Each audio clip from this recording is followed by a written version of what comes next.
Hi there. Well, I don't know about you, but all that rain we had a few weeks ago has been so welcome for my plants, and it's powered them into growth, particularly in this tropical part of my garden. It's really looking lush and exotic. But in the rest of the garden, the soil is starting to dry out a little bit. So it's really important that you make sure that you check any newly planted plants or any young seedlings and give them a good slosh of water at this time of year. But most crucial of all is to water the container plants that you have dotted around the garden, and I've got more than my fair share.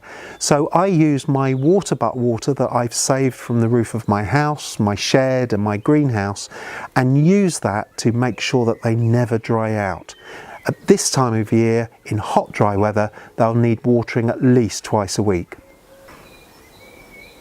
It's also a good idea to try sowing some vegetables in containers.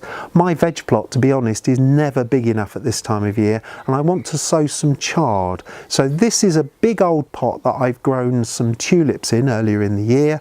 I'm reusing the compost, freshening it up with a bit more multi-purpose compost that I'm just adding to the surface, and then I'm simply going to sow my chard seeds across the surface of that compost, stir the seeds in and then push any loose ones into the surface, and then give them a good sprinkling of water to get them growing. They'll germinate in about 10 to 14 days, and then the young plants I can either leave in the pot or I can prick them out and grow them on in the open ground once some space becomes available from an earlier crop. And now's the time of year when you really need to be keeping on top of tying in your tomatoes to their supports. Now this is necessary for cordon varieties, ones that are grown up on a single stem and which you need to support on a cane and take out the side shoots. For bush varieties in the open garden, you don't need to support them. They can just carry on growing, you don't need to remove the side shoots, and you'll get lots and lots of tomatoes. The trouble is, they'll all come at once. The beauty of cordons is that individual trusses are formed at different levels up through the plant, and these will crop over a successive period of time.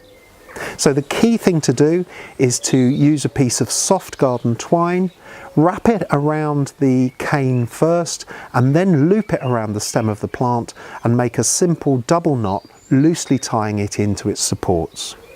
So there's just a few of the things that I'm going to be getting on with in my garden over the coming days.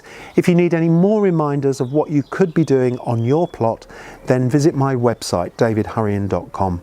And don't forget, while you're looking at this YouTube channel, don't forget to subscribe so you don't miss out on any of my weekly hints and tips.